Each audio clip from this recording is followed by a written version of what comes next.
বন্ধুরা, আপনারা সবাই কেমন আছেন? আজকে আমাদের রেসিপি হোমমেড ডিমের প্যাটিস। সঙ্গে থাকুন দেখার জন্য।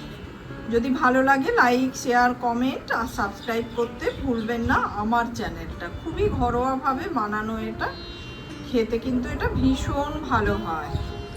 একটা বাটিতে 400 গ্রাম ময়দা নিয়ে নিয়েছি, তাতে নুন দিয়ে দিলাম, অল্প করে চিনি দিয়ে দিলাম আর ভেজিটেবল অয়েল দিয়ে দিচ্ছি।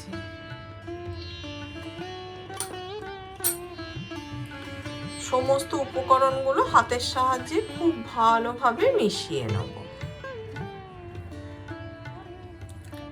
এবার আমি অল্প অল্প জল দিয়ে একটা ডো রেডি করে নেব। এদিকে ডোটা আমাদের রেডি হয়ে গেছে। এটাকে ঢাকা দিয়ে আধ ঘন্টার জন্য রেস্টে রেখে দিলাম।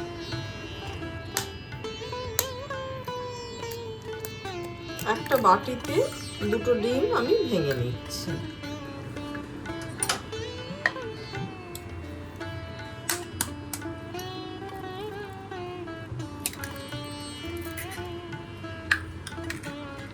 নুন নিয়ে নিলাম, কাঁচা লঙ্কা দিলাম, কুচনো পেঁয়াজ দিলাম,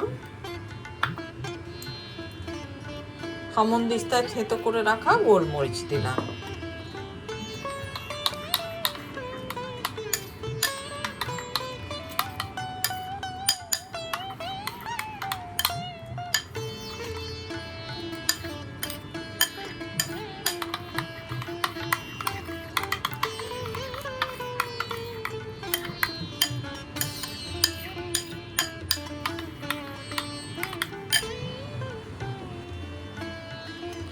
একটা প্যানে ভেজিটেবল অয়েল গরম করতে বসিয়ে দিলাম।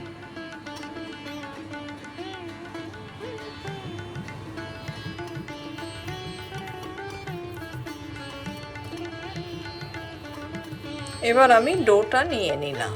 আধ ঘন্টা রেস্টে রাখা হয়ে গেছে। এটা থেকে এবার আমরা বেশ কিছু লেচি কেটে নেব। অল্প করে তেল বুলিয়ে নিলাম।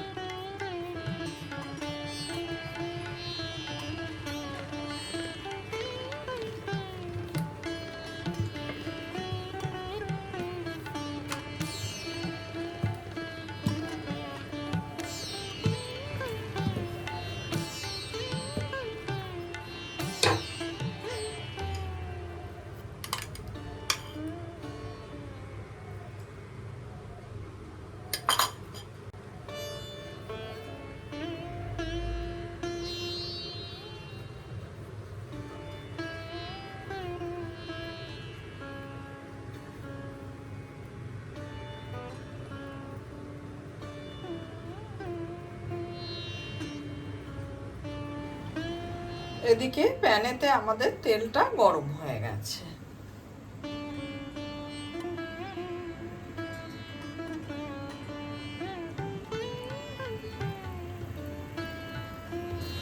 গ্যাসের ফ্লেমটা কিন্তু খুব একটা হাইতে রাখবো না, মিডিয়াম হিটে আমরা এইগুলো ভাজবো।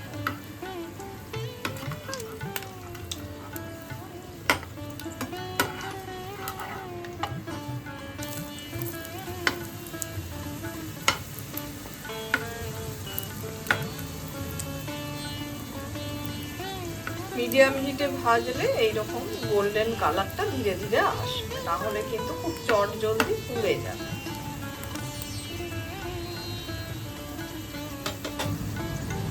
দেখুন, যেহেতু মিডিয়াম ফ্লেমে আমরা এটাকে ভাজছি, তাই কি সুন্দর আস্তে আস্তে ফুলে উঠছে।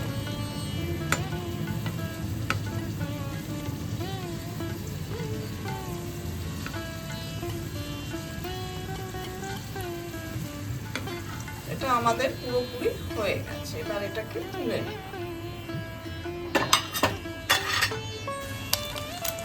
একসঙ্গে কিন্তু এটা দুটোও ভাজতে পারে না, আর ডিমটা সবসময় অল্প করে দেবে, তাহলে এটা ভেতরে থেকেই দেখুন এই যে নিজে থেকেই ফুলে উঠবে।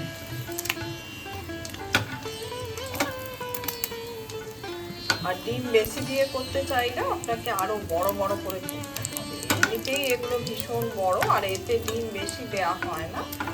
এগুলো অ্যাকচুয়ালি আমার মা বানিয়ে খাওয়াতো ছোটো, এরকম অল্প করে ডিম দিয়েই করতো। আর ডিমটা ভেতরে থাকার জন্যে এর স্বাদটা অন্যরকম হয়। বাইরে ডিম দিয়েও আমরা পরোটা খাই, তার স্বাদ আলাদা আর এটার স্বাদ আলাদা। আর সবসময় চেষ্টা করবেন একটু মিডিয়াম ফ্লেমে গ্যাসেতে এটা করতে, তাহলে ডিমটাও আস্তে আস্তে ফুলে উঠবে।